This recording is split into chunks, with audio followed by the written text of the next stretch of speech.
हल है इसका? आरजू काज़मी साहब। सर टीटीपी का तो जहां तक मुझे याद पड़ता है, कुछ टाइम पहले हम लोग जब मेजर गौरव के साथ भी शो किया करते थे और बाकी लोग भी आते थे, हम इस पे बात किया करते। कभी टीटीपी को किसी ने भी डिफेंड नहीं किया है। टीटीपी एक टेरर ऑर्गेनाइजेशन है, सभी मानते हैं। लेकिन बात सारी ये कि इनको ये बहुत पहले अपना एक तरीका बना लेना चाहिए था। कभी आप उनको ऊपर अटैक शुरू कर देते हैं, उनको मारना शुरू कर देते हैं, कभी आप कहते हैं नहीं नहीं हम तो इनको मेन स्ट्रीम में मीडिया में ला रहे हैं, मेन स्ट्रीम में ला रहे हैं, और इस तरह से करके उनसे बातें शुरू कर देते हैं, उनके साथ डायलॉग शुरू कर देते हैं। तो ये कंफ्यूजन फैलाने के बजाय आपको अपनी एक पॉलिसी रखनी होगी। अगर आपने देख लिया है वो बातचीत से नहीं मानते, वो बातचीत नहीं सुनते, तो फिर तरीका यही है कि आप उनके ऊपर अटैक करेंगे, आप उनको मारेंगे, उनको खत्म करेंगे किसी तरीके से। अब अगर वो ये भी कहा जाता है कि वो भाग के अफगानिस्तान चले जाते हैं, तो फिर आप अफगानिस्तान जाकर अटैक करते हैं। लेकिन इससे अगर दोबारा वो पलट के अटैक करते हैं या अफगान गवर्नमेंट आपका साथ नहीं देती, तो उसके ऊपर आपको सोचना होगा कि क्या किया जाए। इसलिए कि ये लोग तो अफगानिस्तान के लिए भी खतरनाक साबित हो सकते हैं। तो आपको इनको, पहले तक जमाने में हम ये भी सुनते थे, फिर आप कहेंगे कि व्हाट्सएप यूनिवर्सिटी से आया कि इनको पाकिस्तान पैसा भी देता था, हथियार भी देता था, और उसके बाद ये कुछ अरसे के लिए बैठ जाते थे। जब भी वर्ल्ड बैंक या IMF का पैसा मिलता था तो उसके कुछ टाइम तक ये खामोश बैठे रहते थे, कोई अटैक वटैक सब सीज फायर हो जाता था। और वो सीज फायर उस वक्त तक चलता था जब तक उनके पास वो पैसा खत्म नहीं हो जाता था। आप उठा के सर हिस्ट्री में देख सकते हैं। और उसके बाद वो फिर अटैक शुरू कर देते थे।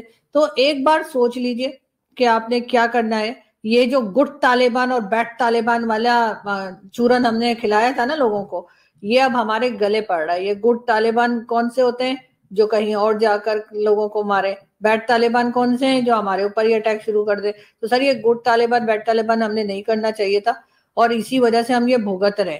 और एक ही पॉलिसी रखिए, आप ना तो किसी दूसरी कंट्री से किसी को आकर अपने यहाँ टेररिज्म करने देंगे, और ना ही अपने यहाँ से किसी को इजाजत देंगे कि वो किसी दूसरी कंट्री में जाकर टेररिज्म करे या वहां पे अटैक करे। तभी कुछ होगा। ये नहीं कि दूसरे के यहाँ कुछ भी होता रहे, आप बस खुद हिफाजत से रहें, बाकी सब ठीक है।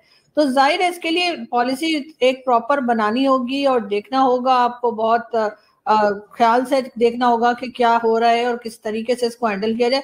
ये ऐसे सर बच्चों का खेल नहीं हो रहा है कि आपने पूरा KPK जो है वो उजाड़ डाला है आप लोगों ने। पंजाब बस बसा हुआ है आपका, बाकी आपका बलूचिस्तान जल रहा है, आपका KPK जल रहा है, और आप यूरोप में बैठ के सर पता नहीं क्या फूंक रहे हैं, जो अजीब अजीब किस्म के सवाल कर रहे हैं। अजीब होता है जब सवाल में बंदा फंस, तो सवाल अजीब होता है। क्योंकि मैं सवालों को मैं देखता रहता हूँ, तो मुझे इस चीज का पता है। लेकिन मैडम बस वो आपकी बात सही है कि आप ये कह रही हैं कि दरअसल मोदी साहब का नैरेटिव आपके बकौल में ठीक है। मैं बस सच्ची बात है, अगर मैं बीजेपी में होता ना, मैंने आपको अपना कैंपेन मैनेजर रख लेना था। अरे सर मोदी जी कहाँ से आ गए यहाँ पे? सर मोदी जी कहाँ से आ गए यहाँ पे? मेरी बात सुनिए। और सर टेररिस्ट होता है, आपको TLP को भी टेररिस्ट जो है डिक्लेयर करना पड़ेगा, आपको TLP को भी अरेस्ट करना पड़ेगा। आपको वही सलूट TLP के साथ भी करना चाहिए जो आप TTP के साथ करते हैं या जो आप BLA के साथ करते हैं। ये ऐसा नहीं होगा कि ये क्योंकि इस तरफ हैं और ये क्योंकि, ये तो आपको जानते ही होंगे कि TLP जो है वो हमारी एस्टेब्लिशमेंट की ही प्रॉक्सी है, खुद ही निकालते हैं, खुद ही वापस ले जाते हैं। अब वो थोड़ा उनके हाथों से निकलने लगे, उनके सर पे पड़ने लगे, तो अब उनको परेशानी हो गई है। लेकिन पहले बनाया इन्हीं ने, पाला इन्हीं ने, और उसके बाद लोगों पे छोड़ा भी इन्हीं ने। वरना ये वो ग्रुप है जो लोगों को जिंदा जला रहा है, लेकिन इसके ऊपर कोई एक्शन नहीं लिया जा रहा। सर आपका इंटरनेट शुरू हो जाती है। सर मैंने मोदी साहब का नाम क्या लिया आपने? सर मोदी जी का क्या लेना देना यहाँ पे? सर मोदी जी की कोई बात ही नहीं हो रही। मोदी जी का यहाँ क्या काम है, मुझे बताइए। हम बात कर रहे हैं TTP की, बात कर रहे हैं TLP की। ऐसे मोदी साहब को मैंने मोदी साहब का नाम लिया, आपने फौरन डिफेंड करना शुरू कर दिया। ठीक है, वो आपका चैनल देखते हैं, वो आपका शो देखते हैं, भाई इतनी भी क्या पोजेसिव है आप मोदी साहब के बारे में? ठहरे तो सही, इतना भी कोई, मैं तो समझता हूँ कि इतनी पोजेसिव है आप मोदी साहब के बारे में कि मोदी साहब कहाँ से आ गए, क्यों मोदी साहब को बीच में लेके आए हैं, TLP को बीच में लेके आए इसको। मैडम कमाल कर दी हैं आप, जो है ना।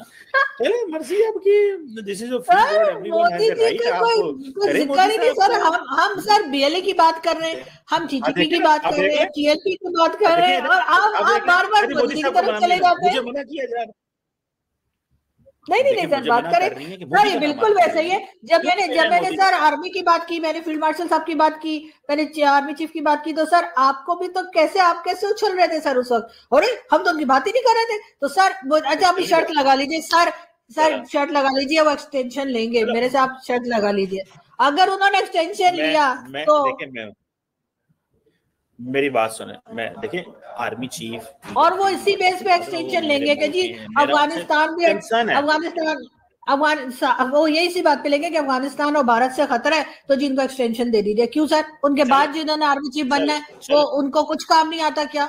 उनका मैंने खट्टू है चले या तो ये बिल्कुल ठीक है। बिल्कुल देखिए आप एज ए पाकिस्तानी ये सवाल कर सकती हैं कि भाई ये क्यों हो रहा है, कैसे हो रहा है। You have an absolute right and I support your right to question, ठीक है। लेकिन आप जो मेरा मोदी साहब के ऊपर सवाल करने को मुझे क्वेश्चन नहीं करने दे रही, मुझे नहीं करिए समझ नहीं आ रही। करिए एज ए पाकिस्तानी आप ये तो आपने अभी इजाजत दी है ना मेरे प्रोटेस्ट करने पे। आप देखिए मैंने तो आपको कहा है आप एज ए पाकिस्तानी जो मर्जी फील्ड मार्शल के बारे में बोलें, you are entitled, everyone is a free person. तो लेकिन आपने कहा है तुम हो पाकिस्तानी, और खबरदार अगर मोदी साहब के बारे में बात की, मोदी साहब बीच में से कहाँ आ गए। चले मैडम अब आप की वो शो देखते हैं, मैं तो नहीं उनको नाराज कर सकता ना मोदी साहब को। तो रात को वो सोते सोते कहीं आपका शो आगे आ जाए और इस तरह का, वो फिर नहीं छोड़ सकते, वो देखते होंगे। तो बहरहाल थैंक यू वेरी मच आरजू काजमी साहिबा, देखते हैं क्या होता है। लेकिन एक दो तीन चीजें मैं मोटी मोटी बात बता दूं। मुझे लगता है कि सारे वो जो पुल थे वो जल गए हैं, सब कुछ कश्तियां जल गई हैं। Now there is a clarity in Pakistan and that clarity is flush them out, those who are illegal Afghans here, निकालें उनको। और वैसे भी इंडिया ने अफगानिस्तान में एम्बेसी खोल ली है, दें वीजे और ले जाएं, धड़ाधड़ जहाज भरें और ले जाएं वहां पे, और फिर हम देखते हैं कि क्या है और कैसे होता है। सर एक चीज, सर एक मिनट अगर आप मुझे दें सर, एक मिनट अगर आप मुझे इजाजत दें। सर पाकिस्तान को चाहिए कि वो इजराइल को तस्लीम कर ले और इजराइल की एम्बेसी पाकिस्तान में बना दे, इसलिए कि ये जो टीएलपी वाले बेचारे निकलते हैं इजराइल के खिलाफ प्रोटेस्ट करने के लिए, तो इनको इजराइल की एम्बेसी ही नहीं है कि जिसके बाहर बैठ के ये टायर जलाएं। तो सर कम से कम टायर जलाने के लिए ही सही, लेकिन इजराइल की एम्बेसी बनवा दीजिए। आपकी बात तो सभी सुनते हैं, ट्रम्प तक सुनता है। सर आपने इंतहाई रेलेवेंट बात की है, लेकिन फिर भी क्योंकि मोदी साहब शो सुनते हैं आपका, तो मैं खामोश रहा हूँ, मैं बोला नहीं हूँ। तो हो सकता है वो नाराज हो जाए कि आरजू को क्यों काटा। तो बहरहाल चलें, आप कहती हैं तो आपकी बात जिसकी कोई वजन नहीं बनता यहाँ पे, उसको एंटरटेन कर लिया गया है। लेकिन सिंपल सी बात है, flush them out those who are illegals here. Secondly, Pakistan को कोई माफी नहीं देनी चाहिए, बहुत शहीद हो गए पाकिस्तान में, मारे। जैसे पाकिस्तान ने असूल रखा है ना कि इंडिया से जब भी हमला आएगा तो पाकिस्तान इंडिया दोबारा हमला करेगा। पहले हम कहते थे कि इंडिया पाकिस्तान की एयर स्पेस क्रॉस करेगा तो फिर हम हमला करेंगे। अब पाकिस्तान कहता है एयर स्पेस की तो बात ही कोई नहीं, जहां से वो आ रहे हैं वहीं पे शूट करें। तो similarly that should be the case कि जहां से अटैक आ रहा है अफगानिस्तान में वहां पे मारें, that should be the policy. Thank you very much Aarzoo Kazmi sahab, it's always pleasure talking to you. आप माशाल्लाह पाकिस्तान की बड़ी जबरदस्त जर्नलिस्ट हैं, वाइब्रेंट हैं, डायनामिक हैं, और बड़ा मजा आता है आपसे बात करके। Always kind of you. Thank you sir. Video को लाइक कीजिए, शेयर कीजिए, सब्सक्राइब कीजिए। धन्यवाद।